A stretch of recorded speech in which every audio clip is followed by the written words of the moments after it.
أسباب تأسيس الكونفدرالية الديمقراطية للشغل بالمغرب على لسان نوبير الأموي.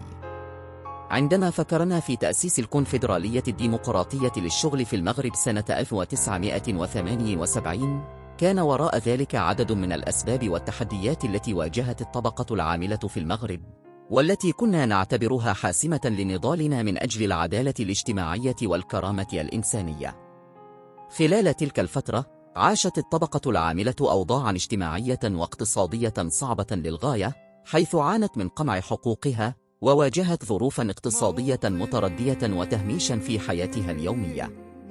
ولعل أهم الدوافع التي دفعتنا إلى إنشاء الكونفدرالية الديمقراطية للشغل كانت انعدام التنظيم النقابي المستقل عن نفوذ الأحزاب والحكومة، بالإضافة إلى ضعف قدرة النقابات الموجودة آنذاك على الدفاع عن حقوق العمال بفعالية.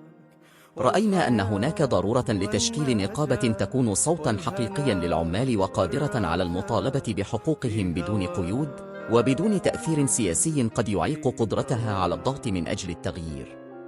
كنا نسعى إلى أن تكون الكونفدرالية قوة اجتماعية مستقلة، تسعى لتكريس قيم الديمقراطية والمساواة، وتوفر حماية حقيقية للعاملين وتضمن لهم حقوقهم. كانت الفكرة الأساسية تتمثل في خلق تنظيم نقابي يرفض الاستغلال ويدافع عن حقوق العمال دون تمييز، ويعتبر أن العاملين لديهم الحق في ظروف عمل كريمة، في أجر عادل، وفي العيش بكرامة. كما كنا مؤمنين بأن استقلالية النقابة هي السبيل الوحيد لضمان صوت العمال بشكل حر بعيداً عن التأثيرات الحزبية التي غالباً ما كانت تعيق العمل النقابي. الضغوط السياسية التي كنا نواجهها حينها، وما صاحبها من تضييق على الحريات النقابية وتدخل السلطة في شؤون النقابات، كانت كلها دافعاً لنا للعمل على تأسيس كيان نقابي جديد، قادر على مواجهة تلك التحديات، وقادر على كسب احترام الشارع لمغرب كونها نقابة مناضلة ومستقلة.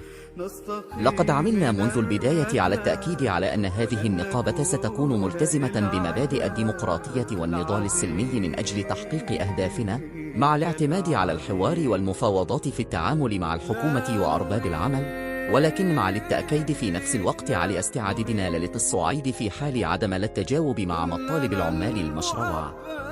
في النهاية، نستطيع أن نقول إن تأسيس الكونفدرالية الديمقراطية للشغل كان خطوة مهمة جاءت استجابة لاحتياجات واقعية للطبقة العاملة المغربية، واستجابة للتحديات الاجتماعية والسياسية التي عايشناها في تلك الفترة. نرى اليوم أثر هذه الخطوة في دفاعنا عن حقوق العمال وفي مشاركتنا الفاعلة في الحوارات الاجتماعية الكبرى، ودورنا الذي أصبح جزءاً لا يتجزأ من المشهد الاجتماعي والسياسي في المغرب.